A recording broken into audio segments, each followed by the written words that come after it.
Hi, everybody. Happy New Year. How's everyone today? Good. Good. We have some visitors in the back. Hi, welcome to the State Department. Hope you're all doing well. Where are you visiting from today? I'm from UVA. I'm a virtual intern. Oh, great. Yes. Well, welcome. Thank you. Virtual interns. Virtual intern. I didn't know we had those things. That means you can wear your pajamas and drink beer and work at the same time. Yes, ma'am. Yes. Okay. Well, welcome. Glad to have you. Happy 2018, everyone. Great to be back here with you again. Looking forward to working with you for another year. The United States, and this is what we'd like to start out with today would like to congratulate the people of Liberia and the President-elect Weha on the peaceful, well-executed final round of voting on December the 26th. Many people around the world know that the President-elect is one of Africa's most talented soccer stars, and we want to wish him much success in this new role, just as much success as he had during his playing days. We also would like to thank Vice President Joseph Boakai for his positive campaign and for his years of honorable service to Liberia. This election represents a milestone in Liberia's democracy. It marks the first peaceful transition from one democratically elected leader to another in over 70 years and further solidifies democratic trend in West Africa. The National Elections Commission managed an orderly, transparent elections process, while Liberia's political parties, security forces, civil society organizations played a critical role in ensuring a peaceful, fair, and credible contest. We remain committed to our long-standing partnership with Liberia and look forward to working with the President-elect to advance our mutual interests in expanding trade and economic growth, ensuring continued security, including combating terrorism, and promoting global health security. I know you have a lot of questions, so let's get started. Hi, Matt. Right. Hello. Happy New Year. Happy New Year. Thank you. Let's start with Iran. Okay. The ambassador of the United Nations just gave a press conference at which she said that the U.S. is calling for a emergency meeting of the Security Council on the situation in Iran. Can you explain exactly why? What would you like the Security Council to do or to say about the situation in Iran? Well, I think that many nations around the world are watching what is happening in Iran and watching it very closely. The United States is, certainly our allies and partners are France, Germany, the UK. You've heard a lot from them in recent days expressing their concerns, just like we've expressed our concerns about a crackdown on human rights. We are keeping an eye closely on that. That includes arresting people for peacefully protesting. So that is an area of major concern of ours, and I think that that is a concern of the United Nations. I don't want to get ahead of what might happen at the United Nations and what Ambassador Haley and her counterparts will be calling for. But I think it's an issue that the world shares a concern about, and that is the ability for people to be able to speak openly and freely without fear of imprisonment. In addition to that, the government had claimed that the JCPOA was basically the elixir, the fix for its economic problems. We have not seen that fix made. We have seen the economy stagnant there. In some situations, for some families, it has become worse than it was before. Many people there will complain that their paychecks have not been made, that they've not gotten a paycheck, that their paychecks are late, all of that. So people have a right to be concerned about the government's treatment of its citizenry, and so they're speaking out, and they're brave in doing so. Okay, well then, never mind about the UN. If you want to leave that to them as to what actually the Security Council will do. What is this administration in Washington? What is this administration doing?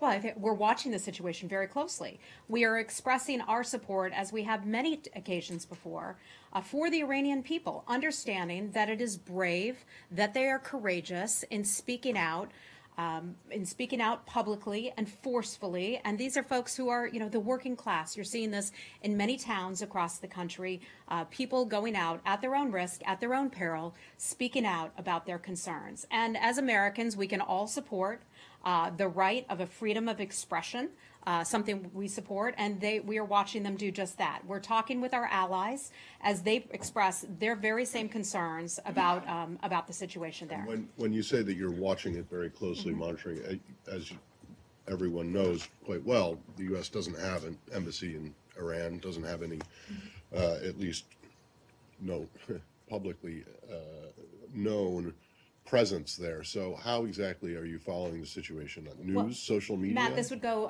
back to how we watch many nations when things are going on, especially when we don't have a presence there. We get our information from a variety of sources. Some of that can come from NGOs. Some of that can come from media reports. Obviously, that's a little more difficult right now because the government has clamped down not only on media, but as we've seen, social media too. We expect and we certainly hope that people will be able to access social media and speak freely there, just like we've seen them speak on the streets. Right, so we'll get that from a variety of sources. Some of that will include intelligence, our partners on the ground, and many other nations as well. Last one. So you are, in fact, calling on the government of Iran to restore any social media that may have been blocked? Well, I think that would certainly be an important thing for them to do. You know, we support a freedom of the press here in the United States. We support the right of voices to be heard. And when a nation clamps down on social media or websites or Google or news sites, we ask the question, what are you afraid of? What are you afraid of? We support the Iranian people and we support their voices being heard. And are you considering sanctions? We don't get ahead of sanctions, but that is one toolkit.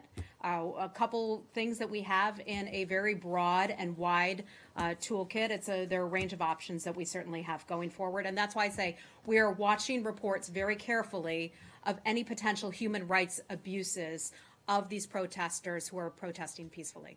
Okay. Hi, Andrea. Nice to see you. Happy New Year to you. Thank you.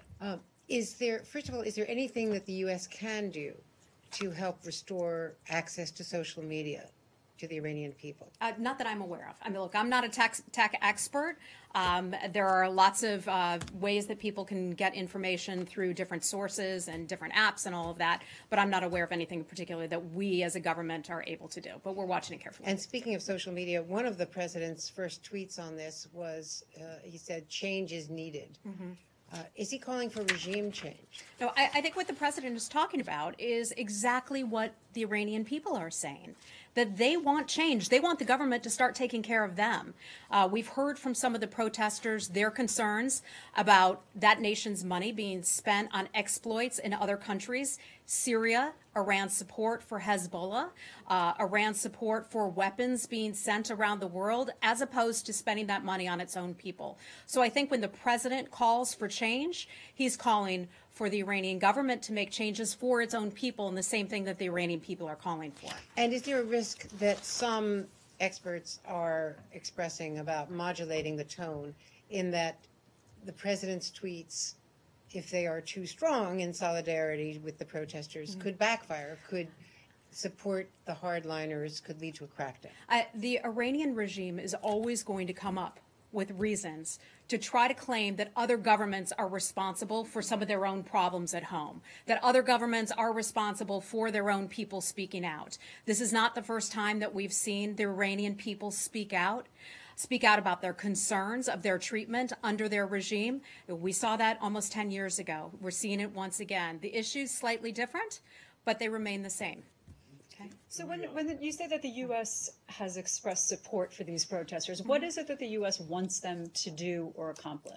This is largely the same as we would say in any country, whether it's Venezuela and people conveying their concerns about the humanitarian situation in Venezuela, in other countries where people protest. We want them to have the right to speak freely, to peacefully protest, just as people do in the United States, and to be able to do that without fear of retribution. So does the U.S. want them to continue to protest? Look, if that's up to the Iranian people. We are not going to tell the Iranian people what to do, but we do believe that if Iranian people are going to peacefully protest, that they should be allowed to do so. You mentioned working with allies, but in the past couple of days, I know that there's been this work among several to craft this strongly worded joint statement condemning Iran.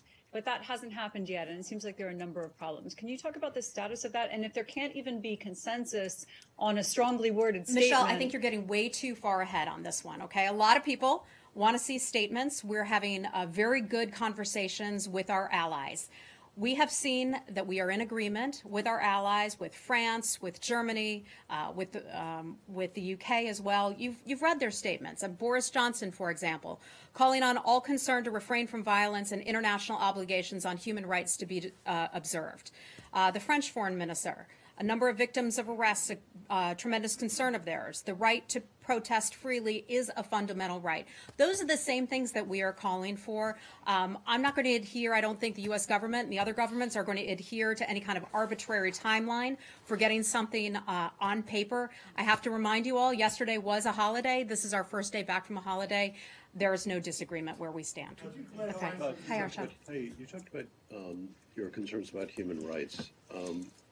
Are you calling for the Iranian security forces to exercise restraint in their treatment of protesters? Yes, absolutely. I mean, anytime you have people out there who are protesting peacefully, and that's what we've seen. We've seen people holding up signs. We've seen people walking through the streets. That has been the primary kind of protests that we have seen.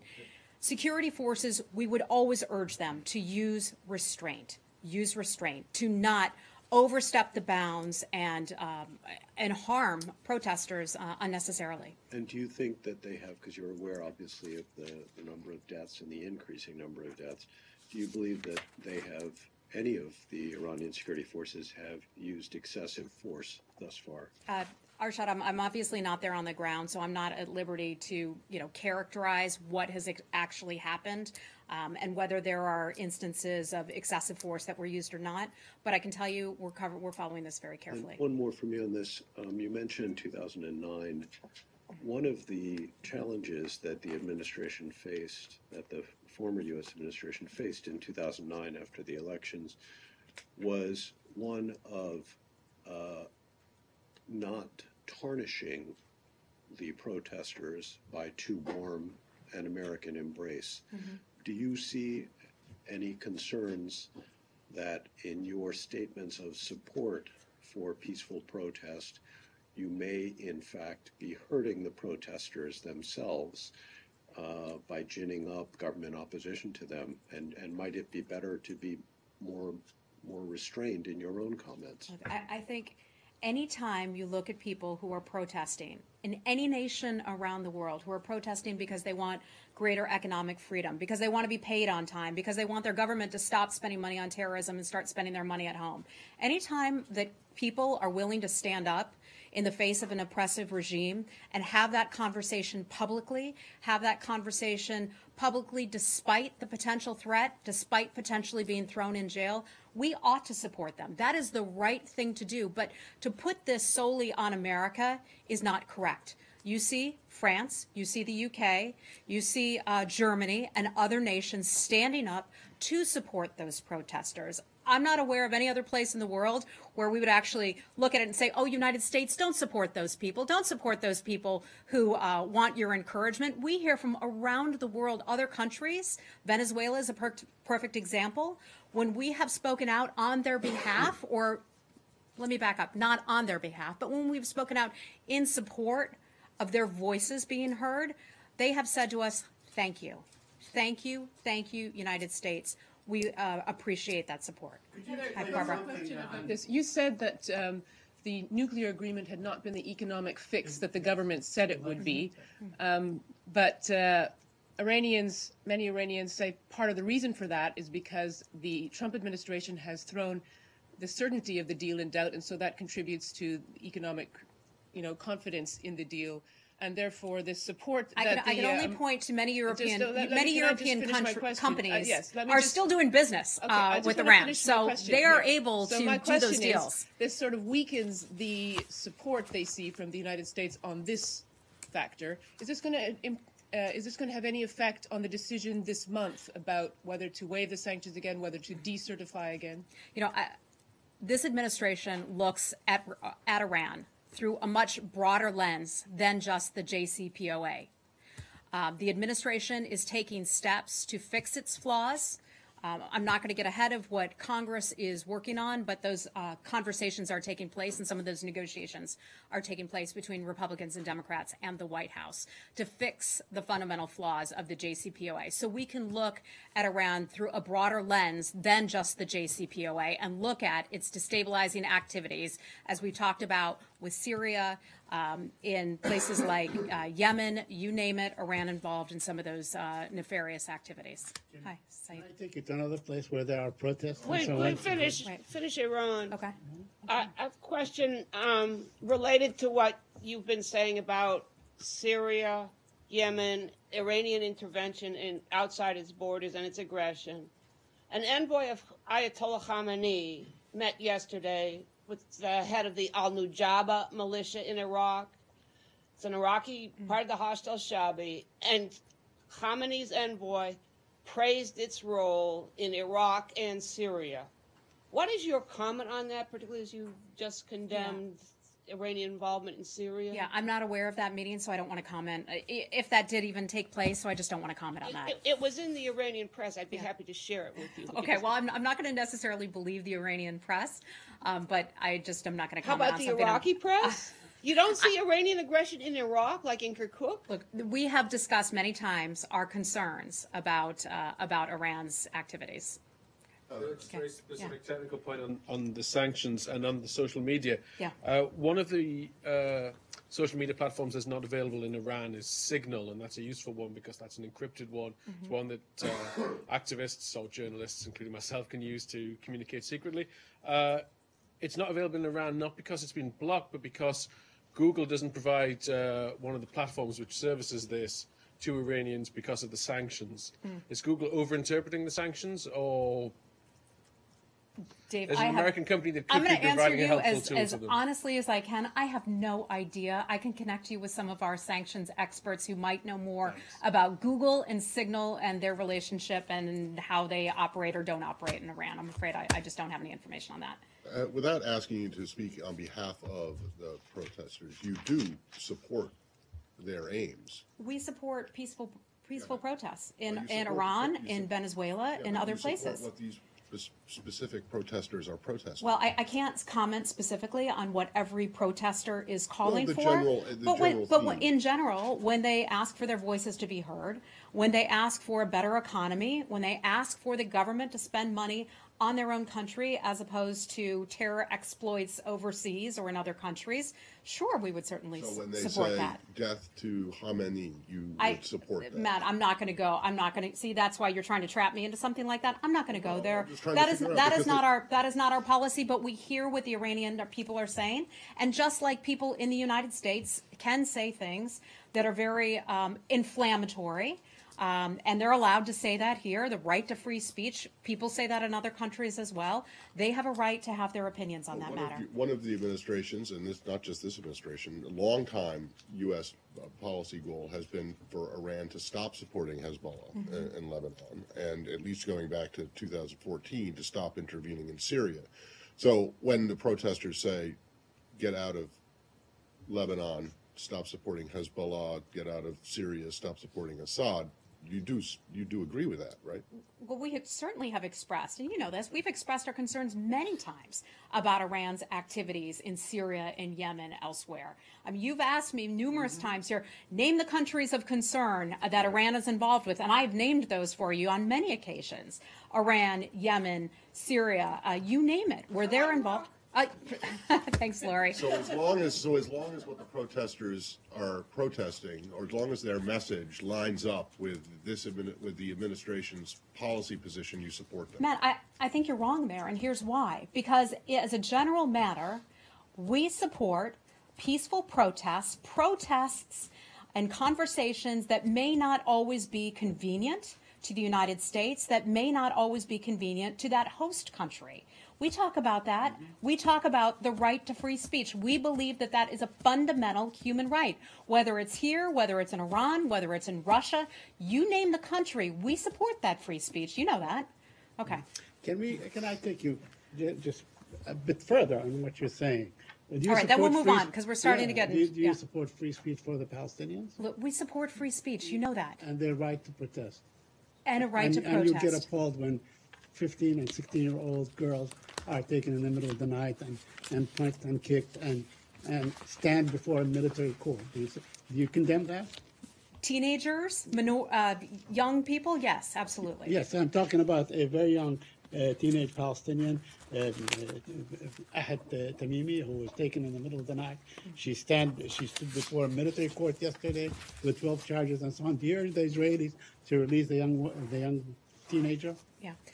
Saeed, I'm not going to have as much for you as you want on this particular situation. I'm a mom, of small children. I think any parent watching could relate to concerns about the treatment of children. We believe that all individuals, especially children, should be treated humanely. They should be treated with respect for their human rights, their individual rights. I'm not going to have anything more for you on that. I'd have to refer you to the government. The principle that the Israelis ought to release 300 kids who are under the age of 16. Saeed, I don't have any information on that, so I just can't confirm that that is the actual. Let me ask you a couple of things on the Palestinian-Israeli issue.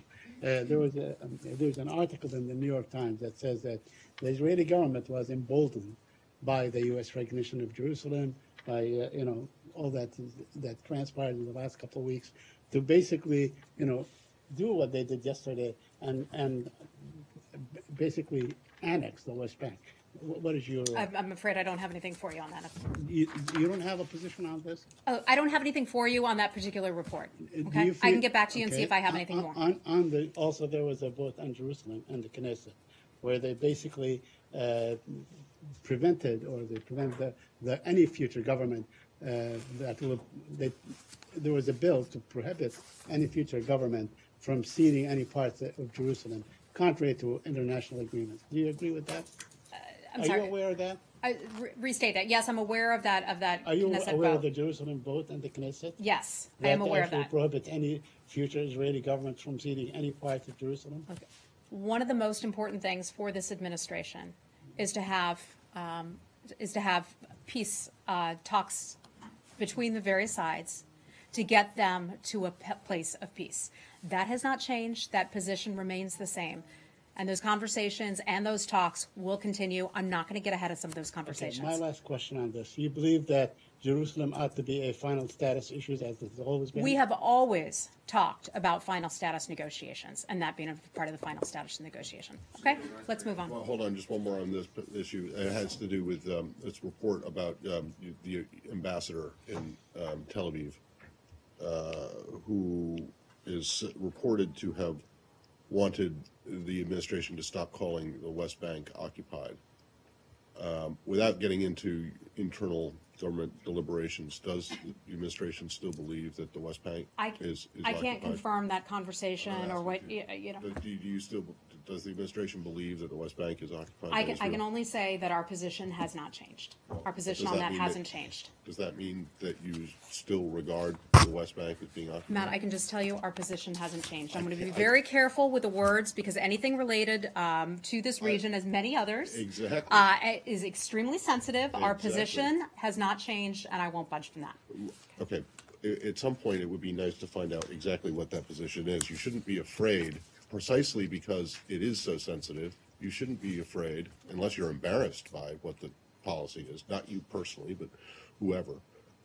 You shouldn't be afraid to say what it is instead of just saying I don't think, it hasn't Matt, changed. as you have seen, when America speaks about a matter, it is taken very seriously. I know. And so that is why it's important for the United States to be careful with its words. And you may not get all the words that you were hoping to get, but I'm going to be careful with the words. Okay. Well, does that include tweeting stuff about Little Rocket Man and things like that? Matt, to be careful with your words, or fire and fury is going to rain down on North Korea. I'm not even going to go there, Matt. Okay. If you're saying that the position hasn't changed, why won't you just state the position? Michelle, the position hasn't changed. I'm not going there. Okay. You've got all. That's it on that. Okay. Let's move on. North Korea. Do you have any response to the idea of direct talks between North and South Korea that have been raised, given that there's the explicit idea that they would happen without preconditions, that they would just the South Koreans would be willing to talk about anything that North Korea wants to talk about? I can tell you this, that we are close allies with the Republic of Korea. If ROK wants to sit down and have a conversation with the DPRK, that is certainly their choice. We look forward to our participation in the. That certainly hasn't changed. Our policy hasn't changed. We are working toward a denuclearized Korean peninsula. Our policy remains the same. If the Republic of Korea and if the DPRK want to have a conversation, that's fine, but we aren't going to necessarily believe that Kim Jong-un is sincere and is credible in his talks. And did South Korea check with this administration before making that proposal? To North Korea? I'm not aware if they did or not. Okay. Anything else on North Korea? Will the U.S. be playing any sort of role if these border talks do happen? Well, that would be a hypothetical, but I highly doubt it. Okay. Hi, sir. Tell me your name again. Chiang, And you're from? Shenzhen Media Group. Okay. Nice to see you again. Nice to see you. Kim Jong-un gave a New Year's speech, and he mentioned that the nuclear button will be used if North Korea's security is threatened. So do you think it's a signal of asking for peace, which meaning no threat, then no nuclear war at all? We've heard his kind of rhetoric before, so it's really nothing new. I often don't comment on the comments of specific foreign leaders, so I'm not going to comment on that. But we've heard that kind of thing before, and our policy remains the same. We remain committed to a denuclearized Korean peninsula, and we hope that at some point we can get there. Hey, Andrew. See, there's a policy you don't have a problem saying what it is, even if it hasn't changed, right? You get an eye roll. Hi. Can I follow up on that? Does the administration think it is a good thing that President Moon has responded and is willing to hold talks with the North, and that those talks will not include the United States? Are direct talks between North and South a positive or a negative? You know, this is a situation we're still just assessing right now. The comments were just made yesterday. So I don't want to get ahead of any official position that we might take on that, but we're assessing the situation. Well, yesterday's 24 hours is a long time to assess. It's a long time in TV news. That's where it is. That's where it's a long time. In diplomacy to assess whether direct talks between North and South are a good thing or a bad thing. Well, I stated our position so far, and right now, if the two countries decide that they want to have talks, that would be certainly their choice. We have a very strong relationship with the Republic of Korea, as we do with Japan. We have had a strong alliance with them for many, many decades. That hasn't changed. Kim Jong-un may be trying to drive a wedge of some sort between the two nations, between our nation and the Republic of Korea. I can assure you that that will not happen. That will not occur. We are very skeptical of Kim Jong-un's sincerity in sitting down and having talks. Our policy hasn't changed. The South Koreans' policy has not changed, that we both support a denuclearized Korean peninsula, as frankly does the world. Is this successfully driving a wedge in that these bilateral talks will not include the U.S.? I don't think so, Andrea. And again, I'm not going to get ahead of that. Okay. Hi, Rich. Okay. Go ahead. Hi, Dave. The goal of your maximum pressure campaign was the diplomatic and economic isolation of the North. Mm-hmm. Now the North is sitting down with its neighbor and well, your close ally. They're not. I mean, that's an idea that's being discussed. So I'm not going to get too into that. But if they do sit down, that's a blow for maximum pressure. Again, that is a hypothetical. What I can tell you that the United States, and we just saw the UN Security Council resolution that passed a week or so ago. I'm losing track of time with the holiday, but the third unanimous UN Security Council resolution, where countries agreed to sanction North Korea. Concerns about North Korea and concerns about the money and what it's doing and its activities of ballistic weapons and also advanced nuclear tests. So we're all on the same page. We're all still working toward and working forward with our maximum pressure campaign. On North Korea. Ambassador Haley said that your I forget exactly how she phrased it, hearing signals or suggestions that the North may be preparing for another ballistic missile test. Is that an ICBM test? I don't have any information on that. So you're not hearing those same signals? I don't have any information on that. Some of that may be an intelligence matter. She's an ambassador to the United Nations. I am not, so I'm not aware of any of that personally. Okay, so if now is not the time for the U.S. to be directly talking to North Korea, does that mean that it's not the right time for a U.S. ally like South Korea? I think I've answered that question. Okay. Anything else on North Korea? Okay. Okay. Okay. We'll go to Yemen. Yes. A couple of weeks ago, the United States called on the coalition led by Saudi Arabia to ease their blockade and their siege of ports and airports and so on. But the last week has seen an intensification in bombing and more civilian deaths and so on. I wonder where are you with that? Because that's been 2 weeks have passed, or more than that, since you called on the Saudi and the Arab coalition to ease their blockade. Yeah, so not only have we called on them to ease the blockade, we continue to call on them to be very judicious in their use of air power. Also, though, however, understanding that the Saudis, have a legitimate concern about their own security at home. So it's a delicate balance of sorts. You and I have talked about this many times, that Yemen is an area that we are deeply concerned about. The medical crisis there, the humanitarian crisis there, the State Department, USAID, and others have put a lot of money, time, and resources into the problem there and into trying to improve the situation there. I'll check with some of our experts to see if I have anything more for you on that, though. Okay? Okay. Thanks, Dan. Heather, why did the administration choose this week to announce it's withholding aid from Pakistan? Actually, no, we didn't. That was an announcement that came out back in August. And for some reason, people got interested in it again, but that is not a new announcement that we would hold back on that money. What is the condition of the U.S.-Pakistan relationship right now, do you think? Pakistan is an important partner. We have a lot of issues in that region.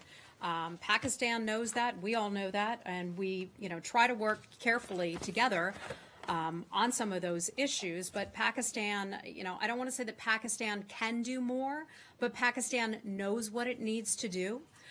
We expect Pakistan, and we've made clear, and the president has made clear in the past, also through his new strategy that was announced back in August about the new Asia strategy, that the United States expects Pakistan to take decisive action against the Haqqani network and other militants who are operating from its soil, and they need to earn essentially the money that we have provided in the past in foreign military assistance. They need to show that they are sincere in their efforts to crack down on terrorists. The president made that speech in August. Between the August speech and today, has there been any change in Pakistan's posture, or has there been any movement towards the president's goals? Well, I think Secretary Tillerson and also Secretary Mattis spent some time over there in Pakistan not too long ago.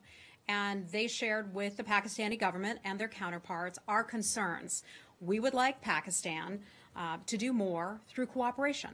They have a lot. It's not just us. We're not the only ones who benefit from it, but they have a lot to gain through additional cooperation on the issue of terrorism. So we expect them to take greater actions. And would you say they've done anything additional in the last 4.5 months? I'm not going to characterize it that way, but I think the president's tweets and his comments were very clear that we expect Pakistan to do that. And the president said that $33 billion or $35 billion in aid. The Pakistani government has disputed that. Are the president's figures correct from his tweet of yesterday?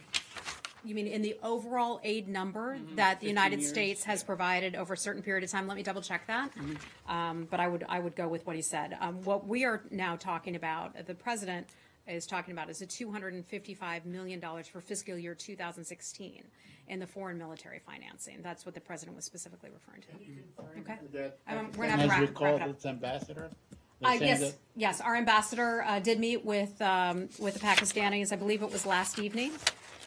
In Pakistan, and he described that meeting with me, he described that meeting to me as a professional meeting, a professional meeting, professional in tone. Washington? Pardon me? Did the Pakistanis recall their ambassador from Washington? Not that I'm aware of, but I'd have to refer you to the government of Pakistan for that. Heather, since you raised the president's tweet about this, he also called the Pakistanis deceitful, having I think Rich actually raised that, but okay. Well, you mentioned. Oh, I commented on it. So therefore, I'm not going to comment on some of these things because then you all will use that as an excuse.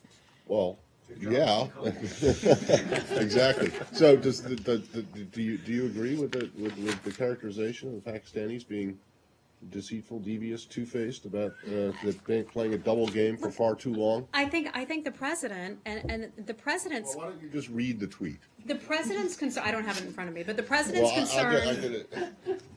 The president's concern about Pakistan not taking enough action about terrorism is nothing new. The president had expressed that concern months ago. He expressed this at the beginning of the administration, as have many officials in the United States government.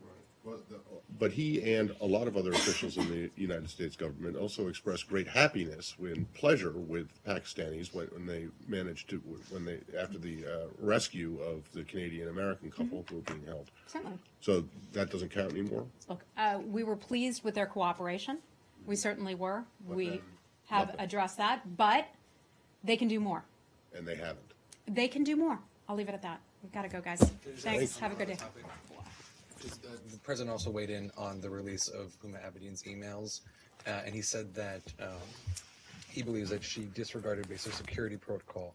Does the State Department agree with that? And if so, are there any repercussions for an action like that?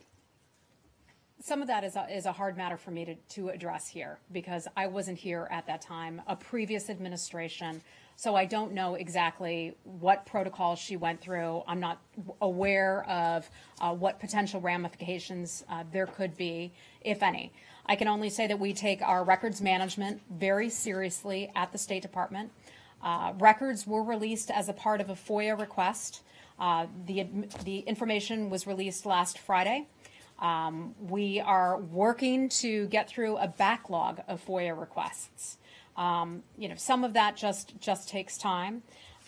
Some of this is a matter of litigation, and we can't comment on matters that are ongoing litigation. Do you know if there's an ongoing investigation of whether or not she broke any protocol? I'm not aware of that. Okay. All right. Thanks, everybody. Thank you.